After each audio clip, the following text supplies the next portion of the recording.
आज आपण मालवणी पद्धतीची शेंग बटाट्याची भाजी दाखवत आहे. त्यासाठी लागणारं साहित्य: शेंगा होत्या 5-6 शेंगा घेतल्या, त्यामध्ये एक बटाटा घातलेला आहे.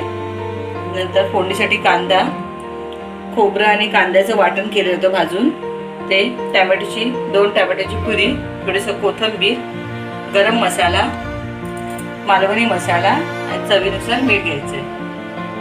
आता आपण शेंग बटाट्याची भाजी करायला सुरुवात करत आहोत. त्यासाठी 2 चमचे तेल घालायचे. तेल घातल्यानंतर फोडणीसाठी कांदा घालत आहोत. कांदा थोडा परतून घ्यायचा आहे. कांदा लाल झालेला आहे, त्यामुळे थोडीशी मी आलं लसूणची पेस्ट घालून झालेली आहे. थोडी परतून घ्यायची. नंतर त्यामध्ये आपण थोडासा 2 चमचे गरम मसाला घालतो. तसंच 2 चमचे मालवणी मसाला घालतो. थोडीशी कोथिंबीर घालतो. पुन्हा ही छान परतून घ्यायचं.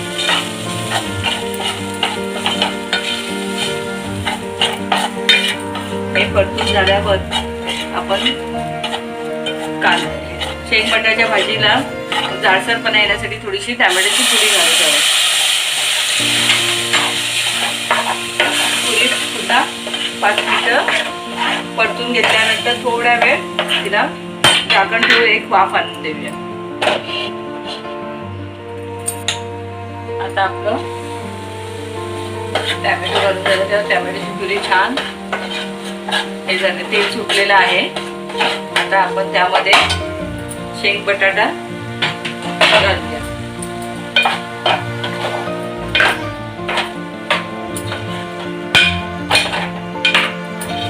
पाच मिनिटं तिरावर वाफेवर शिजत शेंग बटाटा ठेवूया झाकणमध्ये.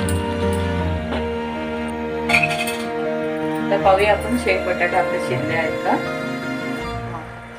छानपैकी शिजलेले आहे. संपूर्ण आपला हा मसाला शेंगामध्ये छानपैकी मुरलेला पण गेला आहे. त्यामध्ये आता आपण चवीनुसार मीठ घालत आहोत.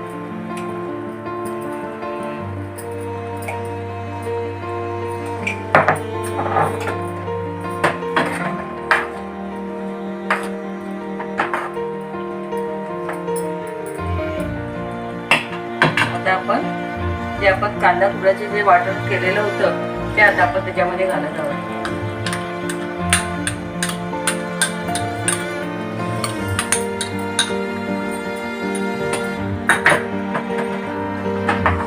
त्यामुळे थोडं पाणी टाकून पुन्हा हे वाटण शिजेपर्यंत थोडा वेळ 5 मिनिटं झाकण लावून ठेवूया.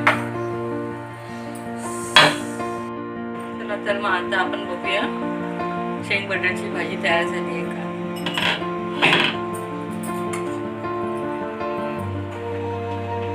छान अशी भाजी तयार झालेली आहे. रस्सा पण छान असा दाटसर झालेला आहे. तर आता आपण सर्व करण्यासाठी एका बाउलमध्ये घेऊया.